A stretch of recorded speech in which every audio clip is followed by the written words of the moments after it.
Masaya bang kumakanta si Police Captain Amino Den Mangonday o Kuya Dino sa mga malalapit sa kanya sa kanilang outing sa Los Baños, Laguna alas 5 ng hapon kahapon?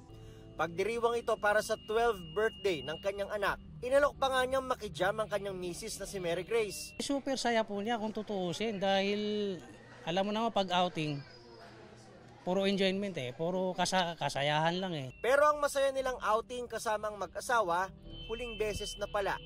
Ilang oras lang matapos ang outing, pinagbabaril sa loob mismo ng kanilang bahay sa Muntinlupa City si Captain Mangonday at Mary Grace. Patay ang mag-asawa. Sugatan naman dahil sa tama ng bala ang kanilang anak. Bandang 1:00 ng madaling araw nang pumasok daw ang suspect sa pamamaril kay Police Captain Dino Mangonday sa gate na ito. Dahan-dahang binuksan, saka umakyat sa second floor ng bahay kung saan doon nakatira si Captain Dino. Saka binuksan ng pinto na ito na noon daw ay hindi nakalak. Pagbungad, nandun si Captain Mangonday na nakahiga sa kanyang sofa, saka binaril. Binaril po siya sa ulo. Pagkatapos po, ay tuluyang pumasok po sa kwarto upang barilin naman po ang kanyang asawa, isang biktima rin po natin. At matapos po ang pagbaril sa asawa, nakita po naman ang kanyang anak na nasa loob din ng kwarto. At ito po ay binaril din. Pero ito po ay nakasurvive at ngayon po ay inooperahan po. Hindi raw maisip ng mga malapit sa pamilya kung sino ang gumawa nito. Alam ko wala siyang kaaway. Napakabait na mga tao yan. Super bait po. Pero ayon sa Muntinlupa Police, posibleng may kinalaman sa negosyo ang pamamaril. Isang anggulo po iyon na kung saan tinitingnan po natin na ito pong asawa po ito pong isang biktima natin, si Mary Grace. Idinimanda po niya po yung tatlong personalities po ng qualified theft po. Dati niya po itong empleyado. Online live selling.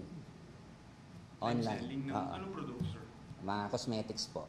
Dahil sa matagal na po nila itong sinimulan, malaki na rin po ang involved na po dito na pera. Meron na rin po kaming mga POI at pinag-aaralan namin maigi.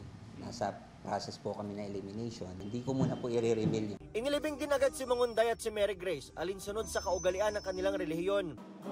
Nag-aalay rin ng misa ngayong hapon ng mga pulis Muntinlupa para sa pinaslang na kasamahan. Hustisya naman ang sigaw ng mga malalapit sa pamilya. Makonsensya ka sa ginawa mo.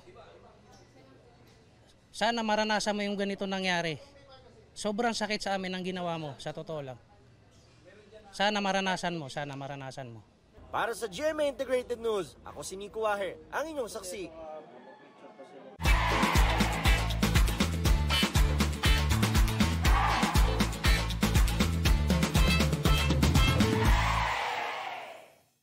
Mga kapuso, sama-sama tayong maging saksi. Mag-subscribe sa GMA Integrated News sa YouTube at para sa mga kapuso abroad, samahan niyo kami sa GMA Pinoy TV at sa www.gmanews.tv.